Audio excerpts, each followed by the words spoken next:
Good morning. Now, this is the last unit, last module on the course on semiotics. In this unit, we will mainly study some general ideas on semiotics, and then we will study three important semioticians from three different traditions and their contributions. Romo Jakobson from the Russian formalist traditions, A.J. Greimas from the French Saussurean tradition, and Thomas A. Sibioc from the tradition of C.S. Peirce of United States. But before we take up each of these semioticians, we will discuss some general issues regarding semiotics so as to understand how we can look at the various intellectual traditions of the world for enriching our understanding of semiotics and also for enriching our ideas on the phenomena around us. So, semiotics is an important area of studies which contributes to the overall understanding of objects and phenomena around us by opening us to the structures of events and ideas around us. Various thinkers have contributed in this field since long. Scholars of semiotics have studied thinkers like Pierre Abelard, Saint Augustine, and various other such thinkers. If we carefully study any knowledge tradition of the world, we may encounter such attempts of understanding the world structurally through the language formulations. In the Indian tradition also, we can find such thinkers who have devised ways to structurally categorize the phenomena around us. If we can see the Indian traditions, we may find even the texts on various scientific disciplines doing the same. For example, we can see how texts like Charak Samhita, Sushrut Samhita, Arthashastra and such others have tried to evolve categorization for the study of the facts and ideas they are dealing with in the text. In the Indian traditions, one may find numerous examples of studies of the creation of meaning and its categorizations by simply looking at the literature available under the aegis of various systems of darshana. In the Indian intellectual traditions, we see various branches of darshana dealing with this. And we can see also in the European traditions thinkers like Pierre Abelard, Saint Augustine, René Descartes, Blaise Pascal, Condillac, Mikhail Bakhtin and many such others. Just as in the Indian tradition, we see Patanjali, Bhartrihari, Adi Shankaracharya, Ratnakirti, Dingnag and such others. Now here we will take up three important semioticians of 20th century. First, as we have said, A.J. Greimas. He was primarily interested in the aspect of creation of meaning and has applied the structuralist approach to understand the meaning. He wrote two books to discuss this issue, Structural Semantics, An Attempt to a Method, which was originally published in French in 1966, and the second book, On Meaning, originally published in French in 1970. As Vladimir Propp studied the Russian folk tales and structurally categorized the functions in the folk tales, Greimas studied the Lithuanian mythology and came up with some interesting concepts. We will mainly discuss here his concept of semiotic square, also known as the Greimas' actential model. A.J. Greimas has developed the concept of actential model on the basis of Aristotle's concept of a square of opposition in his formulation of logic. According to the concept of Aristotle, there are four types of propositions which are in the relationship of contradiction and contrariness.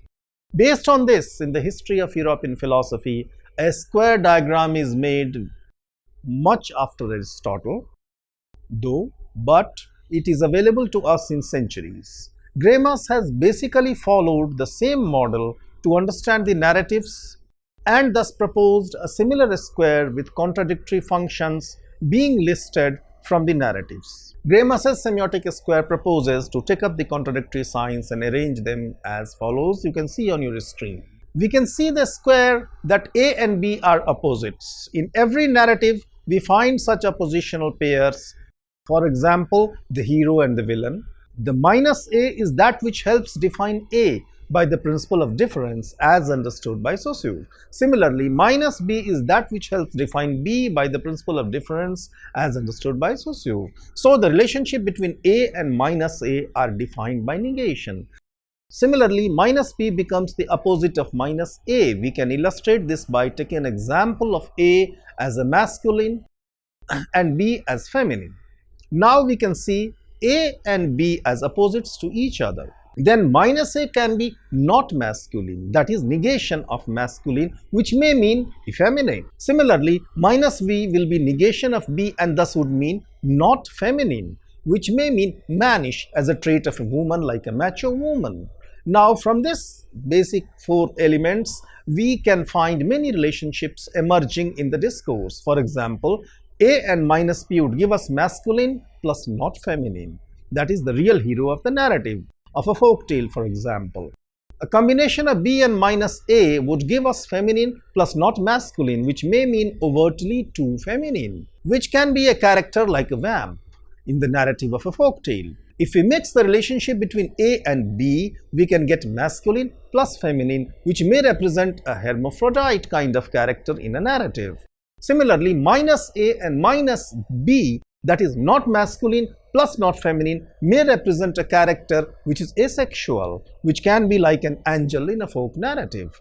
A mixture of B and minus B, that is feminine plus not feminine, may represent a female servant who performs many tasks socially not considered to be performed by a woman. So, briefly, we can say that in the model proposed by Greimas, there are actants and they are identified in these oppositional and negational pairs by their acts as per the functions in the narrative. We should be clear here that by oppositional, we mean the binary pairs, and by negational, we mean the meaning arrived at by paradigmatically distinctive elements. The oppositional pairs are the way of thinking and structurally categorizing the elements present in a narrative, and the negational elements are the application of the Saussurean principle of difference, which says that we arrive at the meaning of a sign by negating the other meanings possible in the context.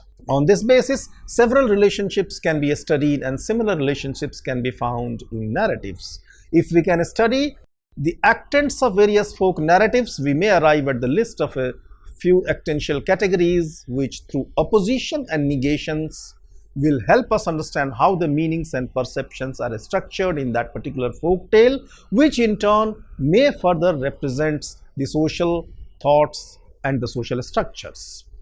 Now, the next semiotician we will undertake is from the tradition of C.S. Peirce of United States of America, Thomas A. Semioticians. Now, Thomas A. Semioticians worked basically on the notion of science and was not interested in the discourse analysis like Greimas, Propp, and many such others. He was primarily a linguist and has contributed to the emergence of the field of biosemiotics, which studies mainly the formation and interpretation of science in the study area of biology, that is the animals and the plants. We often hear about the communication between plants or communication between animals, but is there any sign formation process involved in this communication? If yes, then what are these processes? If no, then how does this communication happen? In human realm, we cannot even imagine of a situation where communication may happen without sign formation processes being involved historically. Semioticians interacted with experts in various fields and then initiated such innovative fields where such questions may be discussed and the various communication systems may be studied elaborately.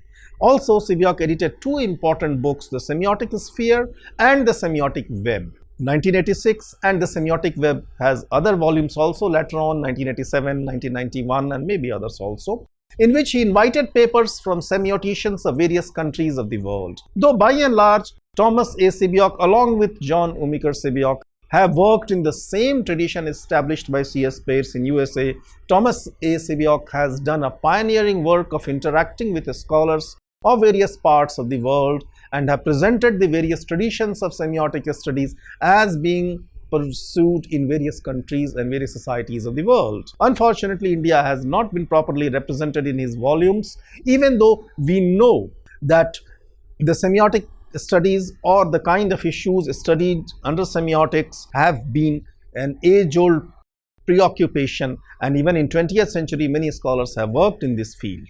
Now we take up the third tradition, the third important semioticians, known as Roman Jakobson. He was primarily a formalist from Russian and Prague school who was interested in a study and creation of meaning in poetic forms, and thus also discussed the processes of creation of meaning in communicative processes. His thought processes can be understood by the fact that as a young man he was primarily trained in the Moscow Linguistics Circle, whose stated prime aim was the study of linguistics, poetics, metrics and folklore. He studied poetry, and his approach to study poetry can be considered essentially the approach of a linguist to study poetry. He has used the concepts of metaphor and metonymy to understand people. We have already studied his concept of metaphor and metonymy in Unit 2 and Semiotics. He defined in the context 6 functions of language in an act of communication, and here in this unit, after we have studied metaphor and metonymy in previous units, we will take up his notion of 6 functions of language in an act of communication: emotive, referential, conative, phatic, metalingual and poetic. These 6 functions can help us understand various acts of speech in communicative processes. Now, emotive function is performed by the speaker of a sentence. The one who emits the first signal performs the emotive function. Then the next function is referential function, which denotes the references in which the statement has been uttered and in which the statement is being understood. Any plain statement which simply refers to some facts would be an example of this. For example, if we say Delhi is the capital of India, this statement refers to a particular fact and there is no other intent of communication here. Hence, this is a simple, ordinary, plain referential function which is in the center of this act of communication. Whereas when we had talked about the emotive function, it is by the speaker and takes into account the speaker's feelings and location or situation more. For example, if we say, listen, Delhi is still far away, then we are speaking with intention to talk about the location of the speaker or the feelings of the speaker, so the addresser's emotion is in the center. Hence, it is the emotive function. The third function is conative function, which is performed by the one who receives and understands the statement sent by the speaker who has performed the emotive function. For example, look, there is a star. You see that? Here is the attention of the addressee is drawn by the use of the words look. You see that? So, the function in the center is whether it is being really perceived, what is being said or not. So, the conative function is in the center in this act of communication. Now, the phatic function is performed when the mode of contact between the speaker and the listener of the statement being uttered is emphasized. For example, we say hello to someone. So here the contact is simply being established. For example, if we say good morning, how are you? Now this is an example of the phatic function because it is simply for establishing the contact. It depends upon the mode of contact between the speaker and the listener and whether they are able to establish the contact or not. The next function is metalingual function. It is the function of language in which the sounds are arranged in a particular way to perform the linguistic functions of communication, mainly to establish that the addresser and the addressee understand each other. For example, did you understand the lesson? Or fine, shall we move ahead to the next paragraph? So these are the sentences uttered in order to make sure that the addresser and the addressee are working at the same level in language. Now, when the communication is oriented towards the message for its own sake, the poetic function is in the center. Often in speeches or any such text where the message becomes the main aspect of the communication, we find that the poetic function is in the center of communication. Often with the poetic function, an aesthetic sense is infused in the language or in the communication by using such language which appeals our aesthetic sense by the beauty of the juxtaposition of sounds and words in the act of communication. In fact, mostly in poetry, we have already said earlier that Romo Jakobson was primarily interested in studying poetry and thus arrived at this formalist, structuralist understanding of the function of language and also the concept of metaphor and metonymy. Now, we find that even the expressions apparently falling into the category of other 5 functions of communication play some aesthetic role in the act of communication, thus placing emphasis on the poetic function of the language in the communication process. So, message is the most important aspect as it is that which plays the poetic function, and poetic function is often in the center. And then you can see that the relationship between the emotive and the conative function in the diagram is through referential, poetic, phatic and metalingual. So, emotive and conative functions remain at the center and all the other are the via media through which the act of communication can be defined. Now, once we have understood that the act of communication is centered around various kinds of functions as we have just seen, we can see that in the poetic function we have the possibility of arranging and rearranging the text. Now, this means that there is a possibility of creation and recreation of the aesthetic effect of the text. In fact, the signs in a language can be used without any aesthetic effect. But when they are used to create an aesthetic effect in an act of communication, it becomes an artistic language. And in the artistic language, there is always a possibility that the emphasis is on the poetic function between the emotive and the conative functions. This artistry can be on part of both the poet as well as the reader of the poem, that is a text. Now, you can see that the poetic function is also a function related to the one who is performing the conative function.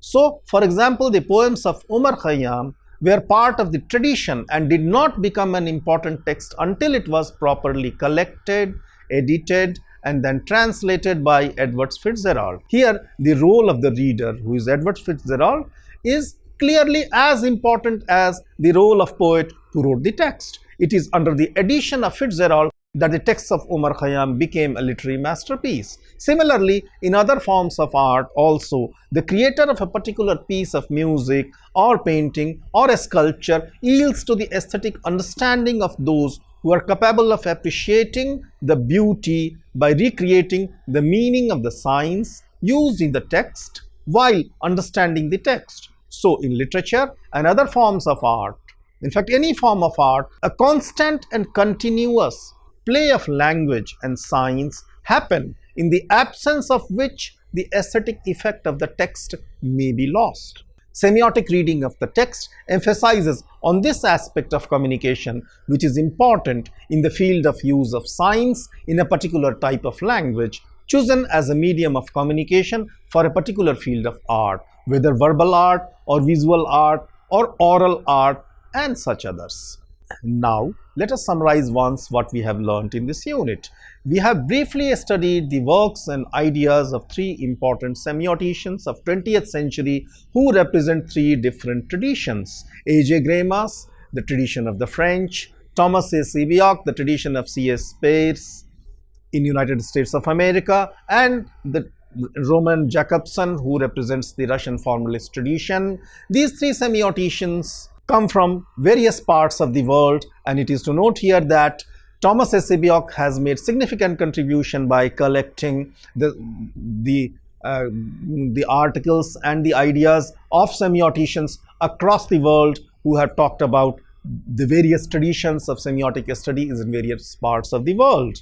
With this brief understanding of the categories and ideas of A.J. Greimas and and Roman Jakobson, you can see that how the structuralist categorization of various functions of usages of language in different situations in act or acts of communication happen. With this, you can apply these categories and ideas on various speech acts in various communicative situations. And in the last subsection of this unit, we have further emphasized on the role of reorganization of signs and functions of language by the reader of the text. In fact, even the creator of the text is a reader of the text. This is beauty of human language, that the creator of the text is equally a reader of the text. Himself or herself, who is the creator also, can distantiate from the text and can become the reader and can become the interpreter of the text. In semiotics, we can emphasize on this aspect of human communication by identifying various signs and their various functions, leading to various communicative intents and understandings of the text. Thank you.